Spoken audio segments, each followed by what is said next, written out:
मैं जो पहले तो इनके नबी डिल्यूजनल थे, उनको लगते थे कि भाई 72 हूरें दिखेंगी वर्जिन, वो भी जन्नत जाके।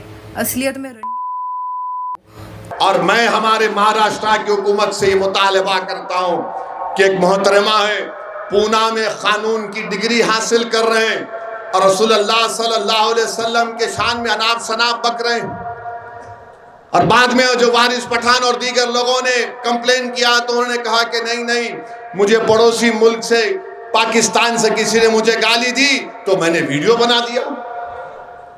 अरे मोहम्मद सल्लल्लाहु अलैहि वसल्लम रहमतुल लिल आलमीन है, पूरे आलम के लिए रहमत है, और हम महाराष्ट्र की हुकूमत से मुतालबा करते उन पर कानूनी कार्रवाई होना चाहिए, BNSS के तहत गिरफ्तार होना चाहिए, ये उनकी जिम्मेदारी है।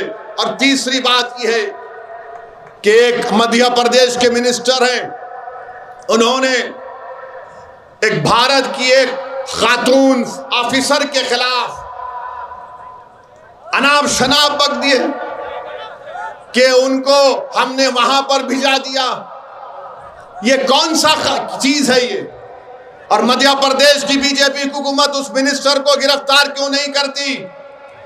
हाई कोर्ट ने FIR दर्ज किया, गिरफ्तार नहीं किए, और वही एक अली खां महमूदाबाद प्रोफेसर ने कुछ गलत बात नहीं की तो हरियाणा की पुलिस प्रोफेसर अली खान महमूदाबाद को गिरफ्तार कर ली। अरे तुम्हारा मिनिस्टर अनाप शनाप गंदी बात कर गया, भारत की एक खातून ऑफिसर के खिलाफ फौज में उसने बहादुरी से काम अंजाम दे रही, उसको नहीं हटाते, उसको गिरफ्तार नहीं करते, मगर गिरफ्तार आप अली खान महमूदाबाद को कर लेते। ये कौन सा इंसाफ है, आप बताइए। तो बहरहाल मेरे अजीज दोस्तों और बुजुर्गों, हमको मुत्तहिद रहना है, और मैं जो कुछ भी यहां कह रहा हूं, अब कल तक कोई और ये संघ परिवार के लोग मुझे गाली देते थे, अब पड़ोसी मुल्क के पाकिस्तानी लोग मुझे अपने मुल्क का दूल्हा भाई बना लिए, मगर हम उनको भी ये पैगाम दे रहे हैं, ये हमारे घर की बात कर रहे हैं, तुम्हारी बात नहीं कर रहे हैं, ये हमारी देश की बात है। हमको जमहूरियत इस बात का इख्तियार देती है कि अगर कोई हुकूमत हमारे आइन के खिलाफ कानून बनाती है तो हम उसके खिलाफ एहतजाज कर रहे हैं। जहां तक भारत की सालिमियत का मसला है, उस पर हम सब मुत्तहिद हैं। अगर आज हम भारत की सालिमियत और पाकिस्तान के दहशतगर्दी के खिलाफ खड़े हैं तो किसी मोदी अमित शाह के लिए नहीं, भारत के लिए खड़े हैं।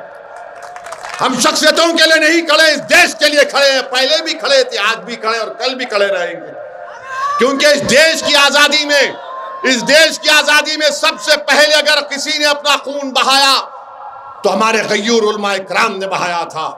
अंग्रेजों के खिलाफ अगर किसी ने जिहाद का फतवा दिया तो हमारे उलमा इकराम ने दिया, और आज वही उलमा इकराम आपसे अपील कर रहे हैं कि कानून काला कानून है।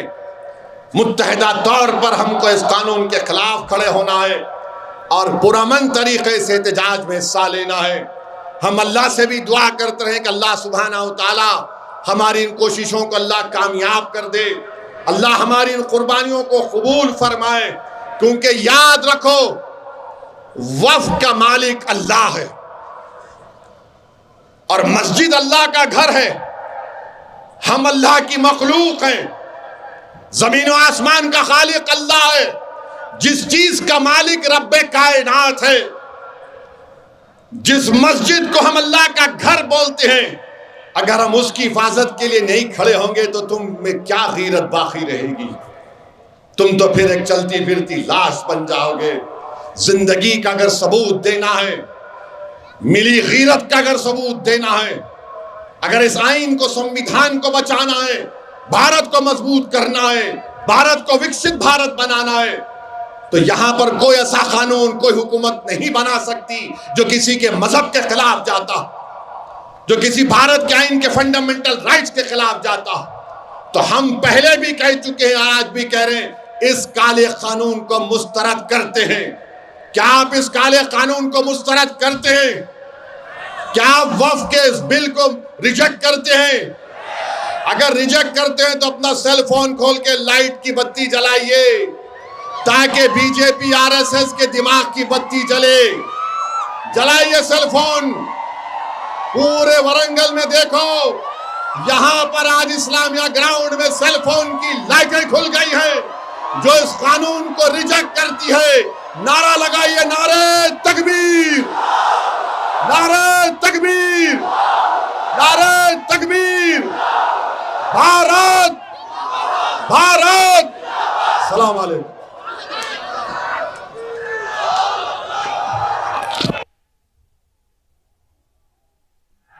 दो मिनट तशरीफ रखिए इंशाअल्लाह।